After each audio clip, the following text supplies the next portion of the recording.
This is In Character. I'm your host, Gerard Robinson, Vice President for Education at the Advanced Studies in Culture Foundation.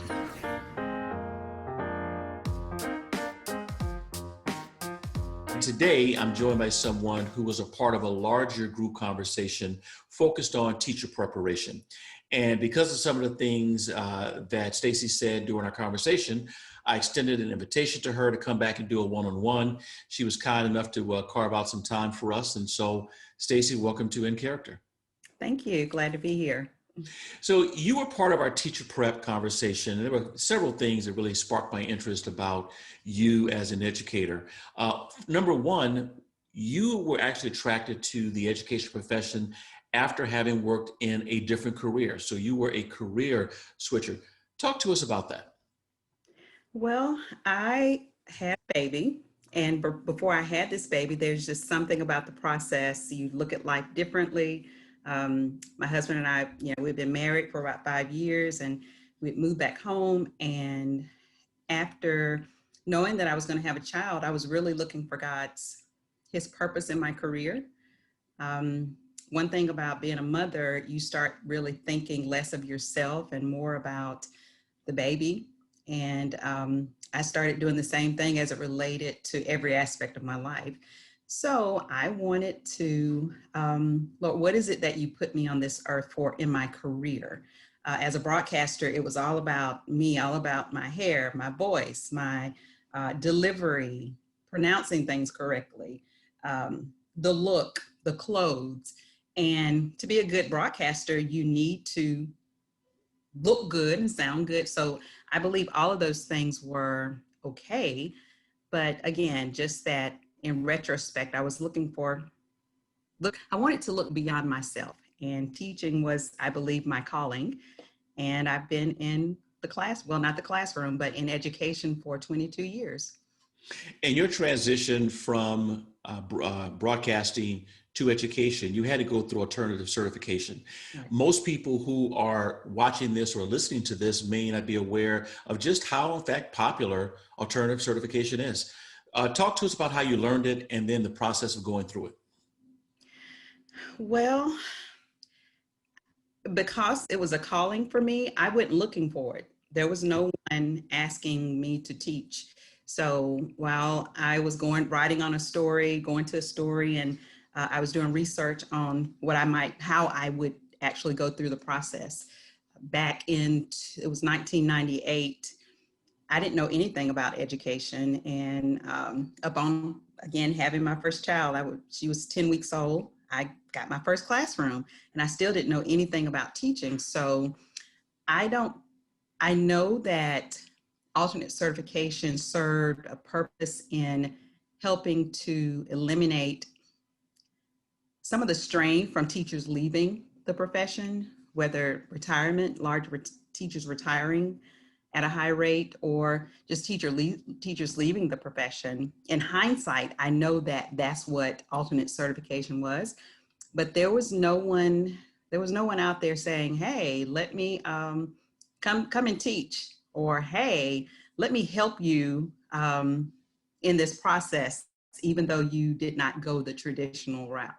So it was a blessing that the program took me into a master's program that I only really had to take 3 classes, but because I needed the professional development and I was looking for workshops and professional development everywhere, I continued to work on my master's after I finished those first 3 classes. And the rest is history. So it was a daunting time. I've never worked so hard in my life.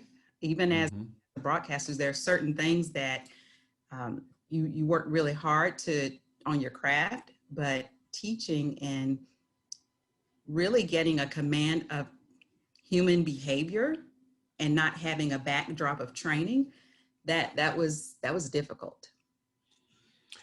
So you're in Mississippi, you're now a teacher. What grade or grades or what subject or subjects Okay. I taught in K-12 for 13 years and spent 6 or 7 years at the district level.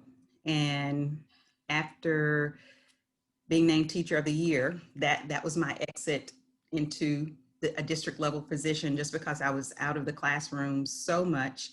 And I really made a shift to touching teachers, if you will, or using my expertise to, teachers became my students. And I continued to teach on through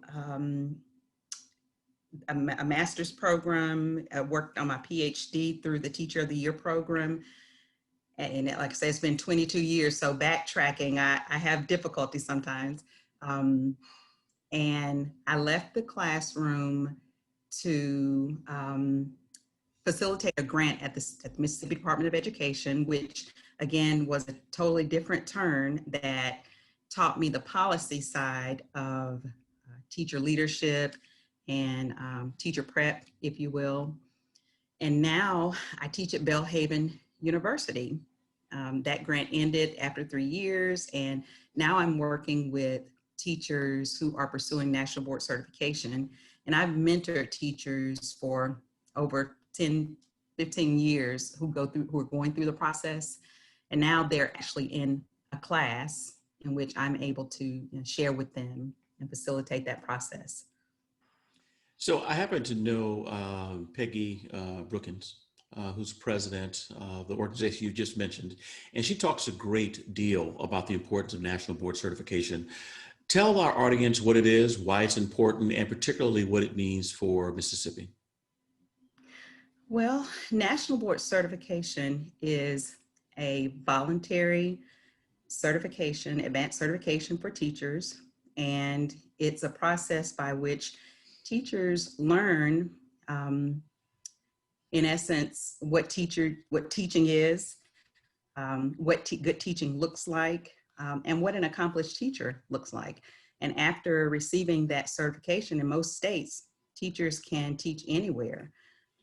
It's the gold stamp of teaching, if you will. And it, for me, I was looking to become an expert in education. I knew it was a calling. And when I heard about national board certification in my master's program, I knew that's what I wanted. In most places, teachers receive a stipend. In Mississippi, it's $6,000 in some places. And more recently, and this happened as I was at the State Department of Education, there are critical shortage districts that teachers can receive up to $10,000. And that stipend varies across the nation, but Mississippi has been true to really, I guess, rewarding teachers for being accomplished, and at the same time, understanding that teachers should be paid for what they do, especially if they're accomplished. And it's another way for us to own our profession. You know, doctors are board certified and have a voice as professionals. That's something that teaching and educators don't have that voice, if you will, in many cases. And national board certification, in most cases, when legislators, administrators hear that you're board certified, they know that you have a certain level of skill that lends itself to speaking for the profession. Absolutely. It's been a way to make sure that students in critical shortage areas receive a awesome teacher who knows how to teach and has those tricks of the trade, if you will, that only come through going through this process.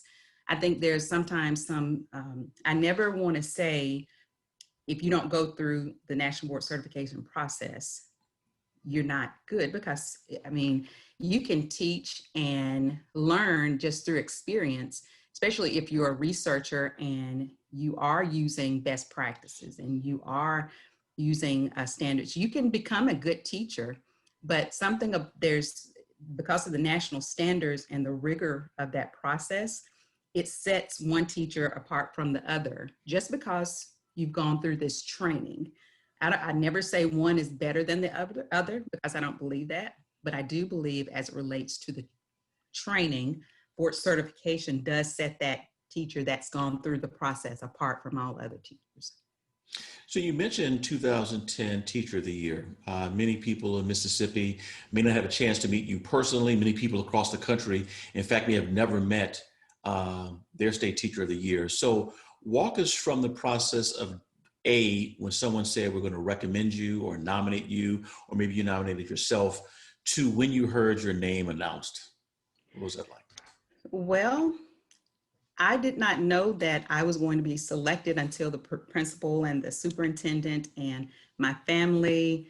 I came into my classroom one day, and I still get emotional about it, but it was like, really? And I had no idea what the Teacher of the Year process was like. Again, coming into education, not having a backdrop, I knew that because I was alternately certified, in many cases, I was looked at as not being as good or as skilled. And I did not place a lot of value on contests and clicks. I did not.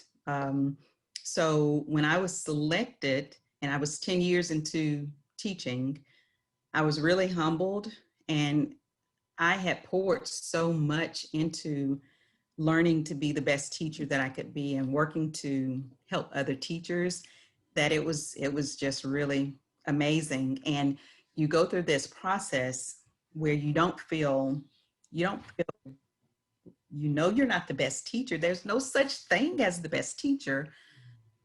So you go through this process of feeling that really I don't want any attention, or I covered myself a lot. And I found that going through the Teacher of the Year program, that gave me a cohort of other teachers that were feeling the same way. They didn't feel that they were any different from any other teacher. So there was a pressure that I was happy that I was able to see others feeling the same way. So after I went through, several levels of competition, from the district to the congressional district to there was one other level at the state level, and I was actually chosen. It was unbelievable. And I just know that God honors obedience. And I believe that I was obedient in accepting the call to teach and just working so hard and loving kids like they're my own. I still don't deserve it. It changed my life forever. It changed, just the way, it just changed everything. Yeah, so I think I answered your question, but the Teacher of the Year is I wouldn't say the best teacher. It's that teacher who, at that particular time in that school, the staff, teachers, and the principal has said, okay, you're worthy of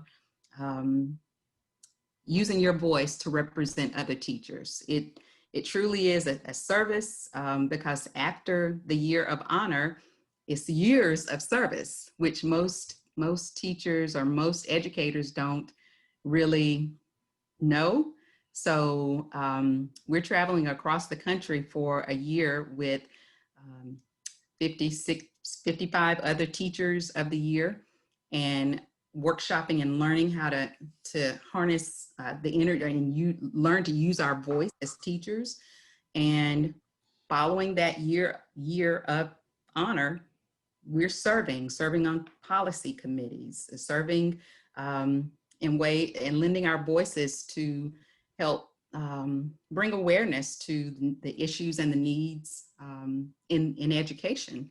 So I don't think that's the one thing I don't think people realize, the years of service that come after that designation of Teacher of the Year. That's a very good point, and you definitely answered my question. And at least I will say you definitely deserved it and earned it. And you represent a very unique class of educators, in part because you started off in a different profession. And this is going to be a role model to others who are going to listen or watch.